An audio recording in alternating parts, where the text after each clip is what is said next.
Aujourd'hui, quand on parle de personnalités noires, on parle de personnes qui sont soit sportives, soit comédiens, soit Barack Obama. Sauf que dans l'histoire, il y a eu énormément de personnalités noires, des scientifiques, qui par leur travail ont complètement changé, voire révolutionné notre manière de vivre. Mais ça, on n'en parle pas ni à l'école, ni à la télé. Non, tais-toi, tais-toi. Aujourd'hui, grâce à l'aide et au travail de plusieurs personnes, j'ai décidé d'être ton prof d'histoire. Et je vais te donner un petit cours que tu n'auras peut-être jamais à l'école. La première personne qui a révolutionné le monde, c'est monsieur Lewis Latimer, l'inventeur du filament de carbone dans les ampoules. Et histoire de détruire tes nombreuses années d'études, non, ce n'est pas Edison qui a inventé l'ampoule, mais bien un monsieur qui s'appelle Joseph Swan. Il faut savoir que l'ampoule d'Edison, elle était pas top, elle était lourde, sa durée de vie c'était plus ou moins 30 heures. T'imagines toi changer une ampoule toutes les 30 heures? Là, on ne parle plus d'obsolescence programmée, mais bien de je t'emmerde programmé. Et en voyant ça, Lewis Latimer, il a décidé de remplacer le filament de papier d'Edison par du filament de carbone. Et c'est ainsi qu'il a éclairé notre vie. Oui. Aujourd'hui, je suis poète. Et c'est pas tout. Ce monsieur, évidemment inconnu des cours d'histoire, est quand même l'inventeur du système électrique parallèle. En français, ça veut dire qu'avant son invention, lorsqu'il y avait une ampoule qui pétait au salon, et ben toutes les ampoules pétaient. Et là, Lewis, il s'est dit, ouais, mais là, c'est chiant, t'achètes une ampoule, il y a tout qui pète. Et donc, il a décidé de changer le circuit électrique. Et c'est ce grand monsieur qui a dirigé l'installation de la lumière électrique à Philadelphie et à Montréal. C'est aussi lui qui a dessiné le tout premier modèle de téléphone. Ce mec nous a pondu des ampoules électriques qui durent plus longtemps. Il a éclairé nos villes. Et il a participé à la maquette du tout premier téléphone. Et ça, évidemment, on ne va pas te l'apprendre en cours d'histoire. Pourquoi? Je sais pas.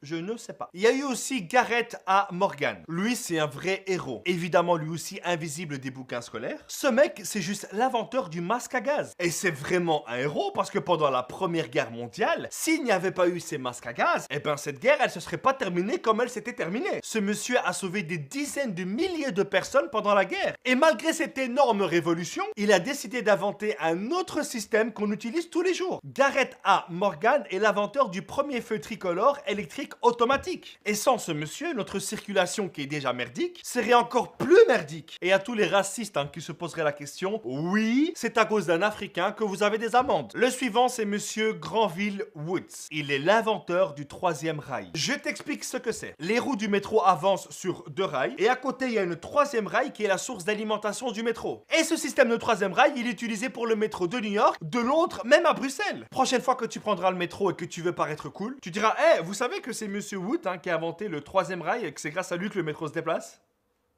Vous savez ou pas? Et évidemment qui arrive à ce moment-là, Thomas Edison encore. Dès qu'il a appris que Woods avait inventé le troisième rail, il lui a dit « Eh, regarde là-bas, il y a Joule !» Et encore une fois, il a été courir pour mettre le brevet à son nom. Ensuite, il y a Woods qui va au tribunal pour dire à Edison d'arrêter ses conneries. Et heureusement, il a gagné son procès. Et là, t'as Edison qui lui dit sans pression « Eh, dis-moi, ça te dirait de travailler pour moi ?» Et là, t'as Woods qui voit ce Thomas Edison qui a voulu lui voler et lui répond « Je peux pas dire ça. » Je peux pas dire ça, il y a des enfants qui nous regardent. Et c'est aussi Granville Woods qui a gâché mes journées avec des séries de merde. Des séries où le son et l'image sont décalés d'une semaine. Des séries où lorsque ta maman les regarde, elle ne te reconnaît plus comme fils. Oui, mesdames et messieurs, Granville Woods est l'inventeur de l'antenne parabolique. Excusez-moi, non mais... Quand j'étais plus jeune, c'était moi qui la plaçais. Et je devais la bouger toutes les secondes d'un micro-millimètre. Et quand l'image, elle prenait, j'avais pas le droit de bouger.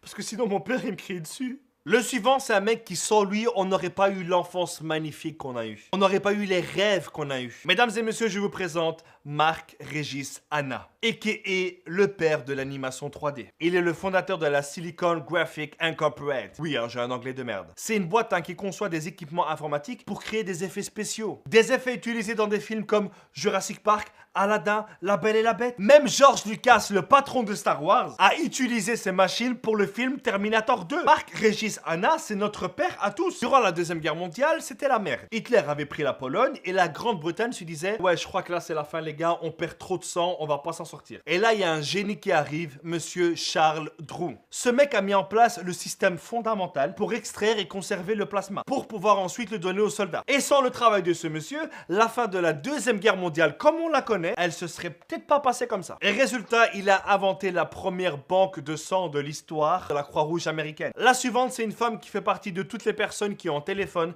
et qui disent la fameuse phrase « Attends 2 secondes, j'ai un double appel ». Shirley Ann Jackson est la maman de l'appel en attente. Encore une autre femme, attends, qu'est-ce que je raconte? Une immense femme, le docteur Patricia Hera Batt. Elle a inventé un dispositif qui permet de soigner sans grande douleur la cataracte, qui est une maladie de l'œil. Et ce traitement est utilisé utilisée aujourd'hui partout dans le monde. Elle a même été capable de redonner la vue à des mecs qui étaient aveugles depuis 30 ans. Il y en a eu d'autres hein, comme Mary Van Britta Brown. Elle a inventé la caméra de surveillance domestique. John L. Love qui a inventé le taille-crayon. Et il y en a encore plein d'autres que je ne pourrais pas citer. Tout ça pour dire hein, que même si l'histoire est écrite par les vainqueurs, les puissants et les fortunés, on ne pourra jamais cacher indéfiniment le soleil avec sa main. Et qu'un jour ou l'autre, toutes ces personnes que l'histoire a voulu cacher referont surface et finiront dans les livres d'histoire de nos enfants ou nos petits-enfants. Le tout, c'est d'en parler. Merci à tous, rendez-vous la semaine prochaine. Peace!